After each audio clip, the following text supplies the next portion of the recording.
வேளாண்மைத்துறை அமைச்சர் எம்.ஆர்.கே. பன்னீர்செல்வம் அவர்களின் பெயரை சொல்லி 19 பஞ்சாயத்துகளில் கணினி ஆபரேட்டர் வேலைக்கு 66,50,000 ரூபாய் லஞ்சத்தில் மூழ்கும் பாப்பிரெட்டிப்பட்டி வட்டார வளர்ச்சி அலுவலகம். தருமபுரி மாவட்டம் பாப்பிரெட்டிப்பட்டி வட்டாரத்தில் 19 பஞ்சாயத்துகள் உள்ளது. இந்த 19 பஞ்சாயத்துகளிலும் கணினி ஆபரேட்டர்கள் பணியில் அமர்வதற்கு ஒரு நபருக்கு 3,50,000 ரூபாய் முதல் 5 லட்சம் வரை லஞ்சமாக பெறப்பட்டுள்ளது. தமிழ்நாடு அரசு மற்றும் தருமபுரி மாவட்ட ஆட்சியர் அறிவிப்பின்படி தருமபுரி மாவட்டத்தில் உள்ள அனைத்து ஊராட்சிகளிலும் கணினி ஆபரேட்டர் தகுதியானவர்களை தேர்ந்தெடுத்து பணியமர்த்த வேண்டும் என்று ஆணையிட்டனர்.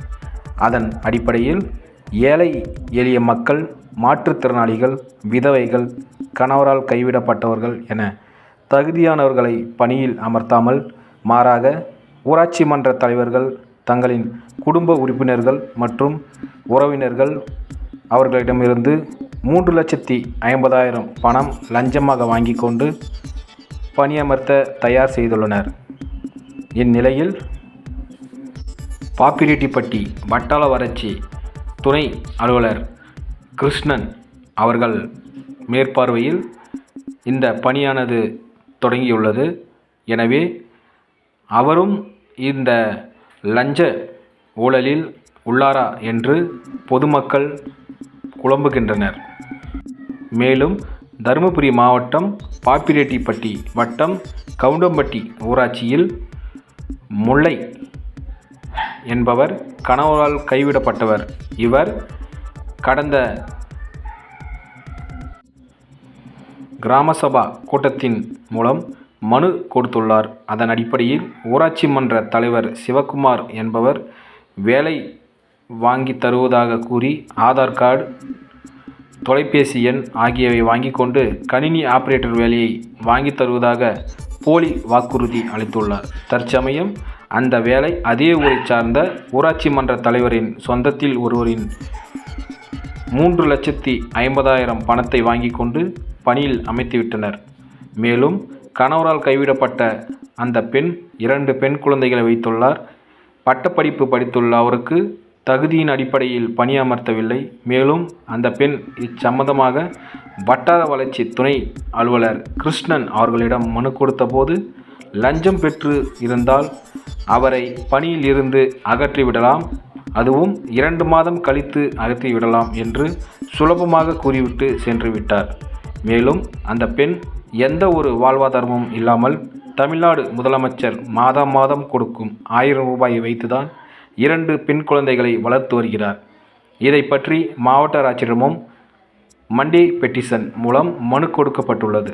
பின்பு ஊராட்சி மன்ற தலைவர் சிவக்குமார் அவர்களின் நேரில் சென்று விசாரித்த போது, உங்களுக்கு எல்லாம் வேலை கொடுக்க முடியாது, எங்கள் விருப்பம் போல்தான் கொடுக்க முடியும், அதுவும் எங்கள் சாதியை சார்ந்தவர்கள்தான் கொடுக்க முடியும். ஒவ்வொரு ஊராட்சியிலும் 3,50,000 பணம் கொடுத்துதான் வேலை பெற்று செல்கின்றனர். உங்களுக்கு சும்மா எதுவும் வேலை கொடுக்க முடியாது என ஆவேசத்துடன் கூறிவிட்டு சென்று விட்டார். பின்பு அந்த பெண், என்னால் அவ்வளவு பணம் கொடுக்க முடியாது, ஊராட்சியில் 100 நாள் வேலை திட்டத்தின் பணித்தள பொறுப்பாளராக பணியாற்ற வாய்ப்பளியுங்கள் என்பதற்கும், உங்களுக்கு எந்த வேலையும் கொடுக்க முடியாது, நீங்கள் அதிகமாக பேசுகிறீர்கள் என்று கூறிவிட்டு சென்று விட்டார். தகவல் அறிந்து வந்த படித்த இளைஞர்கள் ஊராட்சி தலைவரிடம், சிவக்குமார் அவர்களிடம், தூய்மை பணியாளர்கள் மற்றும் மற்ற வேலைகளுக்கு மட்டும் எங்கள் இனத்தை சார்ந்தவர்களை சேர்த்துக்கொள்வீர்கள், ஏன் கணினி ஆபரேட்டருக்கு மட்டும் வேறு சமூகத்தில் இருப்பவர்களுக்கு வேலை கொடுத்துள்ளீர்கள் என்று கேட்டதற்கு அவர் எந்த பதிலும் கூறாமல் சென்று விட்டார். மேலும் பின்பு அக்கம் பக்கம் உள்ள ஊராட்சிகளில் வந்த தகவலின்படி ஒவ்வொரு பஞ்சாயத்திலும் தலா 3.5 லட்சம் முதல் 5 லட்சம் வரை பணம் பெற்றுள்ளதாக தகவல் வந்துள்ளது. இந்த பணம் அனைத்தும் ஊராட்சி மன்ற தலைவர் மற்றும் துணை வட்டார வளர்ச்சி அலுவலர் கிருஷ்ணன் மற்றும் அரசியல் கட்சி தலைவர்கள் இந்த பணம் சென்றுள்ளதாக கூறப்படுகிறது. எனவே லஞ்ச ஒழிப்பு அமலாக்கத்துறையினர் மிக விரைவில் ஒவ்வொரு பஞ்சாயத்திலும் விசாரணை செய்து லஞ்சம் பெறப்பட்டதை வெளிச்சத்திற்கு கொண்டு வர வேண்டும்.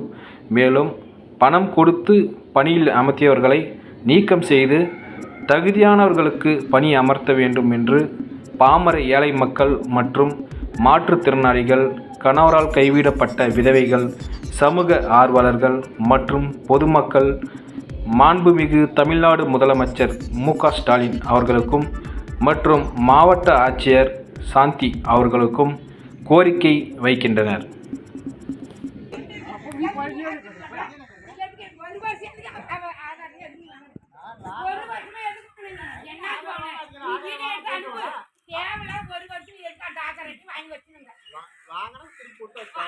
மாட்டி கூடாத உனக்கே இந்த வேலைக்கு போடுற நீ எதுக்கு சொல்லிருக்கணும். தப்பு தெரியலையா? அந்த 8 பக்கம் ஆதார் அட்டைன்னு கேட்டு அன்னைக்கு தெரியல எப்படியாப்பட்டவனா 5 லட்சம் கொடுத்தப்படாதான் உனக்கு தெரிஞ்சா? என்கிட்ட காசு இல்லைன்னா நீ என் மகா பரிசு உட்கார வைக்கூடாது. ஏன் நம்ம செய்யணும் நீ செஞ்சுக்க. அதுக்கே தேவையில்லாத என் பிள்ளை கட்டுக்கணும். என் பிள்ளைய பத்தி நினைச்சு வீடியோ எடுக்கணும்னு சொல்லிட்டு நல்லா இருக்காது. அதேதான் எடுக்கிறேன். அது இனிமே நான் பொறுக்க மாட்டேன். உங்க ஜாதியா தான் போடுவீங்களா? புருஷன் இல்லாத 2 பிள்ளைங்களோட நான் கஷ்டப்படுறேன். 1 வருஷமா போடுறேன்னு சொல்லிட்டு ஏன் நான் இப்ப இல்லைன்ட்டு எனக்கு தெரியாத நீங்க போட்டீங்க. ஏன் நீங்க மெம்பருங்களோட கையெழுத்து இல்லாத எப்படின்னா நீங்க போட்டீங்க? ஒரு மெம்பர் கையெழுத்து போட்டா போதுமா? சரி, தீர்மானத்துல இங்க தானே போடணும். ஏன் கிராம சபை கூட்டத்தில் நீங்க முடிவு எடுக்கல? சரி, 1 வருஷமா கேக்குறல்ல, எந்த தகுதியில நீங்க போட்டீங்க? வெள்ளாள கவுண்டருக்கு தான் போடணும். 5 லட்சம் 10 லட்சம் கொடுத்தாதான் போடணும்னு முடிவா? இல்ல இல்ல, எதை வச்சு போட்டீங்க? அவங்க தான் கஷ்டப்படுறாங்க. நான் எல்லாத்துலயும் பொண்ணு வந்து பொழைச்சிக்கலாம், ஆம்பளைக்கு வந்து எல்லா விதத்திலுமே 10 ஏக்கர் 15 ஏக்கர் இருக்கிறவங்க தான் போடுவீங்களாண்ணா? அந்த தகுதி உனக்கு இல்லப்போ. 10 ஏக்கர் 15 ஏக்கர் இருக்கிறவங்க தான் வேலை போடுவீங்களா? தகுதி உனக்கு இல்ல. ஏன்னா பேசாத போறீங்க?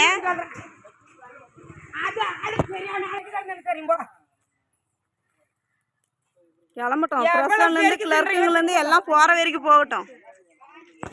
எவ்வளவு முடிஞ்ச வரலையும் நீ ஒண்ணு தின்னு என்ற வெளியே நின்று போ.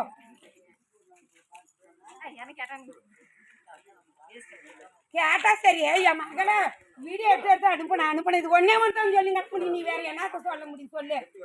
இது ஒண்ணுதான்.